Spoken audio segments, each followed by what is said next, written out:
So much of being a creative, artistic person comes from your ability to be authentic in who you are and your self expression. And it's not that not being authentic or a rejection of your authentic self makes you less creative, but it's hard to create when you are constantly rejecting yourself, when you constantly feel like what naturally comes to you, what you naturally want to say, is not good enough. And you are so used to and programmed and conditioned on a nervous system level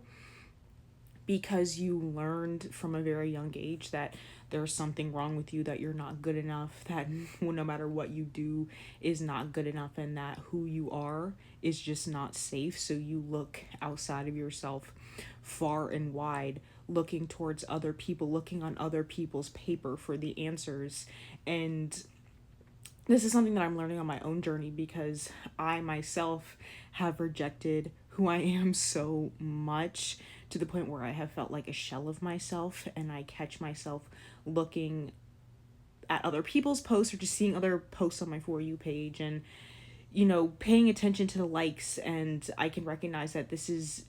an ego thing that my ego is chasing to feel good, to feel like I'm a good person, to have people tell me that I'm a good person. But looking towards what other people are posting and what other people are saying and talking about, that's getting them these likes, and feeling like I have to do that, feeling like I have to say that and be that way and show up in that way that I see other people showing up, that I have to do that. And I'm still learning and practicing to come back home to myself, to come back home to my center and my heart,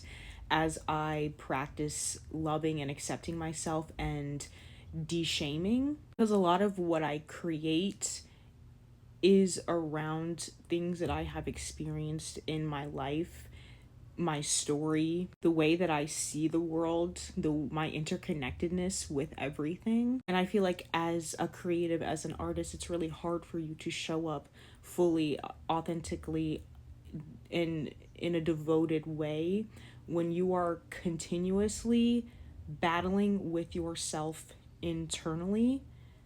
and you don't really know who you are because you learn to mold yourself to your environment or the people that you might have pedestalized or you might think that are better than you and that are doing better than you. Because deep down, we desire to be loved and accepted for who we are, and to fully expand in who we are. And I feel like when you are creating from the ego